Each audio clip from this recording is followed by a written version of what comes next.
Şairiş kerim ma pirurde ballamande ma pirurde ballamande çayı Halam peklenma ma vocililan irindik ma çayı Në rubrikën ku po shkojmë që vjen në kuadër të emisionit sot, ju kemi sjellur fshatra, qytete e qytetëza të ndryshme. Edhe kësaj radhe vendosëm që ta vizitojmë një qytet, ai është Gjakova. Mirë po kësaj radhe nuk e vizituam që të flasim përgjithësi për Gjakovën, por e vizituam që të flasim për një lagje të saj. Kemi ardhur kësaj radhe në lagjen e Sefës, kjo një lagje e romëve, e për më shumë do t'i sjellim detajet në vazhdim.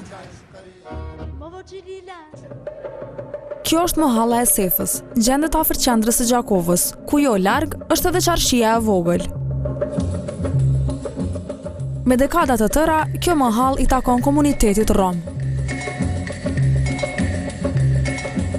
Të gjithë i njohim si njerëzit më të harreshëm të botës. Ekzistojnë edhe thënie si romët jetojnë sot për sot, ata çka fitojnë të tërën e harxojnë sot. Pra ata pavarësisht kushteve e kanë dasmë çdo ditë. Gjatë qëndrimi i disa orësh në këtë qytet, takuam shumë qytetarë të cilët edhe hezitonin të flisnin para kamerës.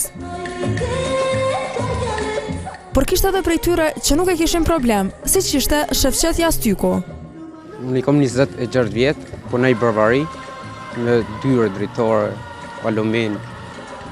Mohall Sefës vera so mirë këtu, ka punë, punojmë. Dimnit është katastrofë, krejt rrinë, s'ka punë, ka punësi e mollë e dimnit. Verës a peta lunë mirë, diqysh, s'ku di shku me punë.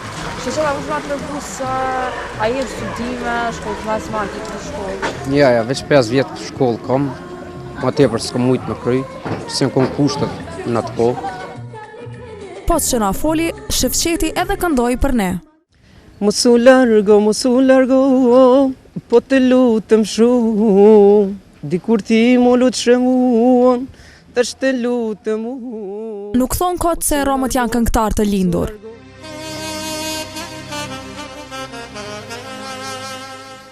Kjo mohall ka mbetur në fizionominë e dikurshme, me shtëpi të vjetra, një ose dy katëshe, dy erë të mëdha alumini, të cilat ishin punimdore, dritare e ogjaq që ty mosnin këto ditë dimri. Pastaj hasëm edhe 2 kuaj që po bartnin dru.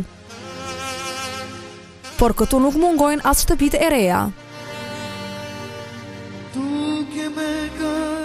Hasëm edhe zonjën Azmije Maliqi, e lindur dhe e rritur në këtë mohall. Sipas saj, gjendja në këtë lagje është shumë më e keqe se sa para disa vjetësh. Më përgën mas po ai pika pa rruga, ko me nuj, fëmija për i binë.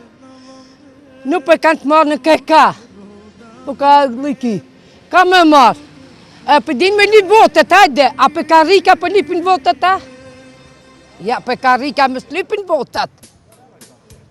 Për karika me slipin votet, na ma dytë keka nuk për kanë të marrëne. Rima pa pagu, uji pa pagu, bëllogi qastur. Kujnë se në qëra, buka që për lipet me s'ka më hongë. Fëmija s'përdojnë me ditë për lipin. A për veti që për vjellina, për mushin gjepet e veta, për karika jo, nuk bënë astot. Për që astot me këshëm, për shkovit kemi hekta se e për tjonëve për hekim. Nuk është zonja Nazmije vetmja me ankesat të këtij lloji. Këto probleme ekzistojnë në pothuajse të gjitha qytetet e Kosovës, besa diku edhe më keq, nga se ka lagje të cilat kanë edhe mungesë kanalizimi, midis shumë problemeve të tjera.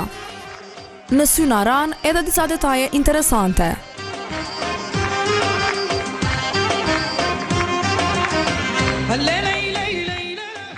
Kjo mohall, ndër shumë zejtar, ka edhe rroba qepës. Ky është Labinot Karamoni, i cili çdo ditë merret me qepje, por edhe me punë të tjera, varësisht nga kërkesat e banorëve të kësaj lagjeje. Por kur e kishte filluar këtë punë? Që 15 vite mirna me rroba qepsi. E kam trashëguar prej babait. Babai punon që 35 vite këtë zanatën, ka pëlqyer shumë dhe e kam vazhduar.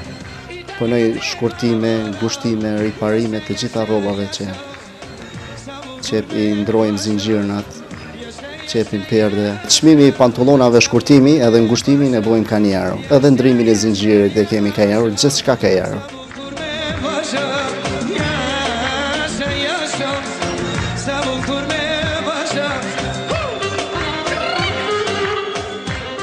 Shpresojmë që institucionet e duhura të merren më shumë me këtë mahall, duke u mundësuar banorëve jetesë më të rehatshme.